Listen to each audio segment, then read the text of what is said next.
पाकिस्तान के पंजाब प्रांत का जिला चकवाल, इसी जिले में पड़ता है एक छोटा सा गांव गाह। भारत के पूर्व प्रधानमंत्री मनमोहन सिंह का जन्म साल 1932 में इसी गांव में हुआ था। साल 1947 यानी अब से 77 साल पहले मनमोहन सिंह और उनका परिवार इस जगह को छोड़कर भारत के अमृतसर चला गया, लेकिन उनकी यादें और उनकी निशानियां आज भी इस गांव में मौजूद हैं। ये वो जगह है जहाँ उनका घर हुआ करता था। यहाँ इस मिट्टी में वो पैदा हुए, इसी जगह, इसी घर में, और यहाँ से वो इंडिया चले गए माइग्रेट करके। मनमोहन सिंह की प्राथमिक शिक्षा भी यहीं के एक सरकारी स्कूल में हुई थी।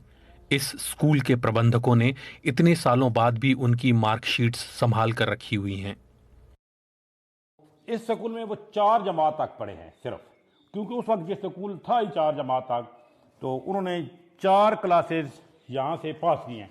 उनका ये उन तीनों क्लासेस का यहाँ पे 4 क्लासेस का मेरे पास रिजल्ट मौजूद है। ये उनका जमात अव्वल का रिजल्ट है मनमोहन सिंह साहब का। ये उनका रिकॉर्ड अब भी हमारे पास महफूज है। इंशाअल्लाह ताला जब तक मैं हूँ ये मेरे पास अमानत है। जब मैं चला जाऊंगा इस स्कूल से नया बंदा आएगा तो ये अमानत मैं उसके हवाले करके जाऊंगा। ऐसा नहीं है कि केवल गाह के लोगों के जहन में मनमोहन सिंह की यादें जिंदा हैं। मनमोहन सिंह खुद भी अपने जन्मस्थल को नहीं भूले थे। जब तक वो रहे, गाह भी उनकी यादों में बना रहा। इंडिया के वज़ीर आज़म बन के भी हमारे गाँव को याद रखा, और खासकर मस्जिद को भी। ये तो उनकी बड़ापन था कि यहाँ इस ज़मीन पे पैदा होने वाला, इस छोटे से गांव की छोटी सी ज़मीन में, और इतने बड़े मुल्क का वज़ीर आज़म बना, हमें इस जगह पे फ़ख्र है कि इंसान चला जाता है उसकी यादें रह जाती हैं। हम मुसलमान हैं, वो सिख हैं।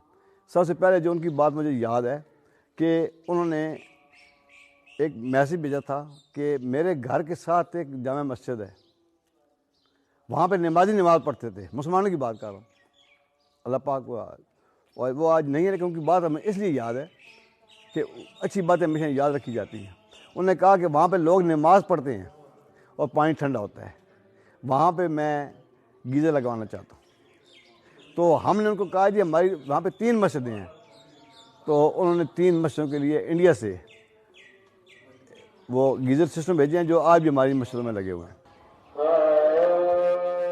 भारत में साल 2004 के लोकसभा चुनाव के बाद जब मनमोहन सिंह ने प्रधानमंत्री पद की शपथ ली थी, तो पाकिस्तान के इस छोटे से गांव की भी किस्मत बदल गई थी। यहां विकास के कई काम हुए, जिसका श्रेय यहां के लोग मनमोहन सिंह को ही देते हैं। तो उनकी वजह से हमारे गांव में जो काम भी काफ़ी हुए हैं।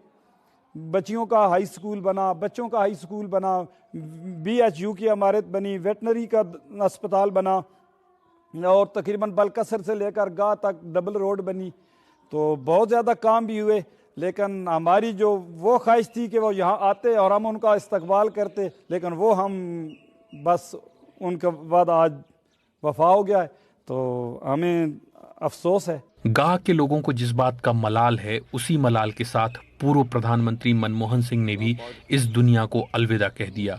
उनकी दिली इच्छा थी कि वो कभी अपने गांव जाएं, अपने स्कूल का दौरा करें, वहां के पेड़ दोबारा देखें, लेकिन 10 साल तक प्रधानमंत्री रहने के बावजूद वो कभी पाकिस्तान नहीं जा सके। तमाम लोगों की ख्वाहिश है कि कहते हैं कि यार हम लोग अगर आसानी हो तो वहाँ जाएं और उनकी आखिरी रसूमात में शिरकत करें, लेकिन हम लोगों ने उनको बताया कि ये पॉसिबल नहीं है, हमारे दोनों मुल्क के हालात ऐसे नहीं हैं, तो बस यहाँ ही बैठ के दुआ कर सकते हैं।